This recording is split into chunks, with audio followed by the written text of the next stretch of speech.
It might not seem it at first glance, but I personally think this is one of the most exciting things that we teach and learn in physical education. And it is that health, and by the way, this is health defined here, it is that health is a state of all the following: physical, mental, and social well-being. And we'll cover those in a few moments' time.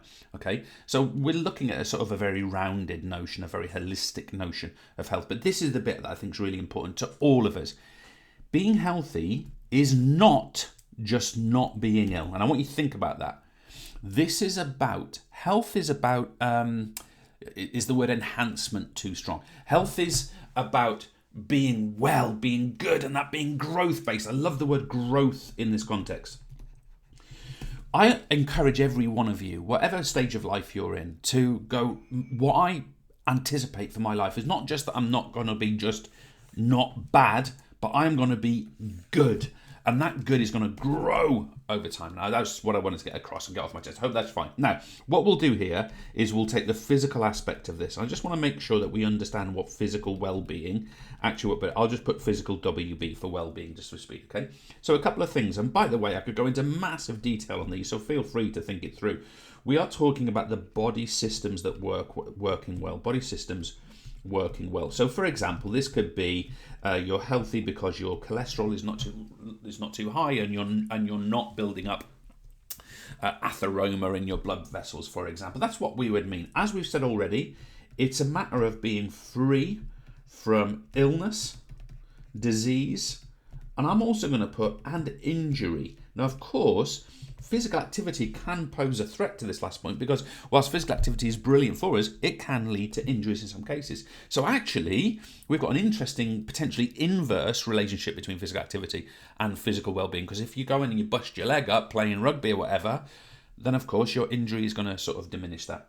And the other one, and this feels like a very mundane thing, I'm 47 now, and trust me, this becomes more of an issue at this stage. It's the ability to carry out everyday tasks. And when I've seen other people teach this, it's like running for a bus, lifting something, putting something in the cupboard, reaching here, using flexibility. All those would be good examples. For me personally, I know it's kind of weird, but now, because I spend a lot of time working in the office, I'm thinking, okay, can I still walk long distances? What does it feel like when I do that? Am I able to help my mate when he's got to move house? And can I lug all those boxes about without getting a sore elbow, etc., etc.? So that's what we might be thinking about with the physical. Now, with the mental, by the way, we sometimes call this emotional as well, but I'll use the word mental because it's the word we're going to use in this particular context.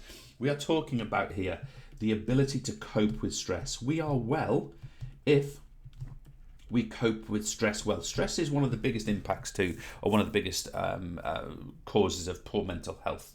Research would suggest the role of cortisol and all these kinds of different things.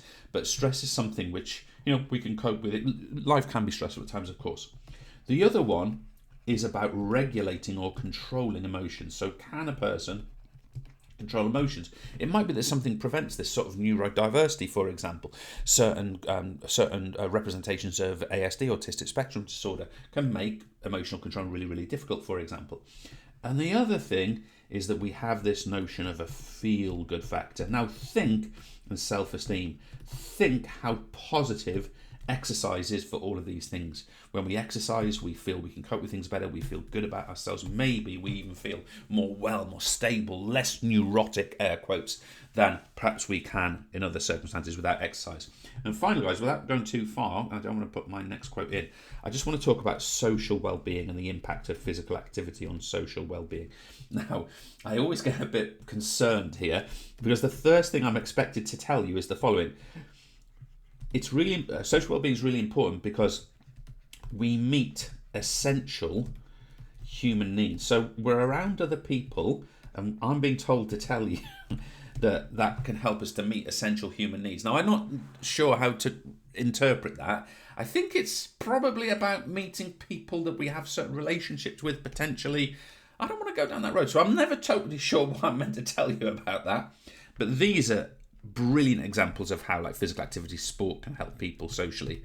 We develop the ability to mix with others. Now, in my most recent kind of sporting role, I was at a community football club, and I was vice chairperson, and I was working with people on the committee. I was working with parents. I was working with seniors, men, seniors, women. I was working with children in the youth groups and this sort of thing. That really helps you to sort of learn those skills and develop that. It also gives you value in society. So think about that one. If you're volunteering, for example, if you're part of a club, if you're participating, competing, and the other one, and it feels so base, but I bet there's loads of you that experience this. Sport, physical activity can develop for us friendship and support. And I wonder how many people out there taking this tutorial have developed friendship groups through their sporting and physical activity connections. Now, fitness is a slightly different thing. We would describe fitness as the ability to cope with the demands of the environment. So one of the things I want to say about this is relative. I'm assuming you are 15, 16, something like that, right? Your demands of your environment are probably walking, cycling to school, getting to school, spending quite a bit of your day on your feet, going into break times, queuing up, then you're sitting down in classrooms, maybe you're doing sport in the evening, maybe you've got a part-time job. The demands of your environment are quite physical, probably. Okay, so you probably need higher fitness level than someone like me who's sat behind the bloody desk all the time, right? But my fitness allows me to do that. I go to the gym, I do my cycling, I do those sort of things. I have got relatively similar levels of fitness to you. Even if we did a fitness test together, you'd probably be higher than me, right? So it's a relative consideration. And finally, before I really get into the nitty gritty of this last point, I just want to tell you about the relationship and then expand on the relationship between exercise. And this is important. Exercise has a positive effect on both. And I'm going to say here, health and fitness, H and F. Now, with that in mind, I want to draw out a couple of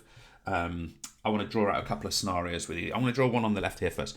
Imagine that we have got someone who has developed, for whatever reason, low health. Maybe they've been ill. Maybe they've had an injury. Maybe something's gone wrong. They've been sedentary or non-active for a period of time. What that can lead to here is that we do a less exercise. And because we do less exercise, what happens in that scenario is this person then develops lower fitness levels. So, and of course, that will cycle back and potentially have a negative impact on health again. So again, even though we're looking at the inverse, exercise, because we're not doing it here, that has now a negative because we're not doing it. But can we sort of say, let's have a look at this example. What if the same person, for some reason, was feeling unwell? I don't know, had the flu or whatever, COVID or whatever, or maybe had a slight pain in their elbow. I've actually got that at the moment. It's horrible. But let's imagine that this time they exercise anyway. Now, obviously, that depends on the severity of things. But what we might expect to see then happens is that we get an increase in fitness, and then that will cycle back round to turn this into something more positive. Now, again, can I say this is very dependent on what is the lower levels of health. If you've got a broken leg, don't go pole vaulting. No one's encouraging that. My point is that sometimes there are decisions that I'm going to exercise anyway and push through, not when it's super painful, obviously, but we're going to do that, and perhaps we can revert back to this exercise having a positive effect on health and fitness. Cheers.